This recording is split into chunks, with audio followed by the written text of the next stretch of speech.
అంతేకాకుండా గురుబలం ఎంతగానో పెరుగుతుందంట. విద్య, జ్ఞానం పొందడానికి ఈ క్షేత్రం ఎంతగానో ఉపయోగపడుతుంది. రెండవది భార్గవ నరసింహస్వామి. దిగువ అహోబిలానికి 2 కిలోమీటర్ల దూరంలో భార్గవ తీర్థం అనే పవిత్ర కోనేరు పక్కనే ఈ ఆలయం ఉంది. పరశురాముడంటే భార్గవుడు కదా! పరశురాముడు ఇక్కడ తపస్సు చేయడం వల్ల ఈ క్షేత్రానికి ఆ పేరొచ్చింది. ఇక్కడికి చేరుకోవడానికి అడవి ద్వారా నడవాల్సుంటుంది. లేదా జీప్‌లో కూడా వెళ్ళొచ్చండోయ్! గర్భాలయంలో స్వామివారు చతుర్భుజ రూపంలో కనిపిస్తారు. హిరణ్యకశిపుడిని సంహరిస్తున్నట్లుగా ఆ అవతారం ఉంటుంది. పక్కనే ప్రహ్లాదుడు నమస్కరిస్తున్న భంగిమలో కూడా ఉంటారు. ఈ క్షేత్రానికి సంబంధించిన గ్రహం సూర్యగ్రహం. కనుక ఈ క్షేత్రాన్ని దర్శించుకోవడం వల్ల ఆరోగ్యం, ఆత్మవిశ్వాసం ఎంతగానో పెరుగుతాయని ప్రజల నమ్మకం. తరువాత యోగానంద నరసింహస్వామి. ఇది దిగువ అహోబిలానికి ఆగ్నేయంలో ఉందన్నమాట. ఒక 2 కిలోమీటర్ల దూరంలో ఉంటుంది.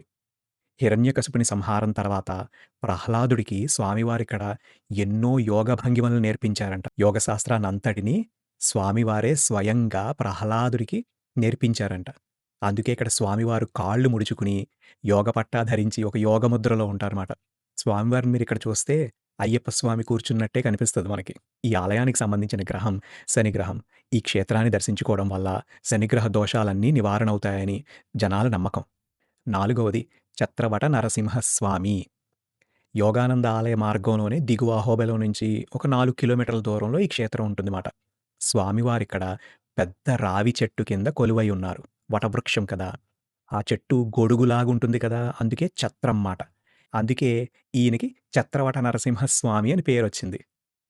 ఇక్కడ 'హాహా హూహు' అనే ఇద్దరు గంధర్వులు దానం చేస్తే స్వామివారు ముగ్ధులైపోయి తాళం వేశారంట. అందుకే ఇక్కడ స్వామివారు చిరునవ్వుతో, తాళం వేస్తున్న ముద్రతో మనకు దర్శనమిస్తారు.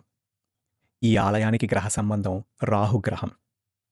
కళల్లో రాణించాలనుకునేవారు ఈ స్వామిని దర్శనం చేసుకోవడం వల్ల అపారమైనటువంటి వృద్ధి చెందుతారంట వాళ్ళు నేర్చుకునే కళల్లో. తరువాత వరాహ నరసింహస్వామి లేదా క్రోధ నరసింహస్వామి. ఎగువ అహోబిలం నుంచి ఇంచుమించుగా ఒక కిలోమీటర్ దూరంలో భవనాసిని అని ఒక నది ఉంది. ఆ నదీ తీరంలో ఒక గుహలో స్వామివారు వేంచేసి ఉన్నారు. ఇక్కడ నరసింహస్వామితో పాటు వరాహ నరసింహ రూపం కూడా ఉంటుంది. హిరణ్యాక్షుడిని సంహరించిన తర్వాత భూదేవిని సముద్రం నుంచి రక్షించిన వరాహమూర్తి తన దేవేరిని ఆలింగనం చేసుకుంటున్న అద్భుతమైన రూపంలో ఇక్కడ దర్శనమిస్తారు.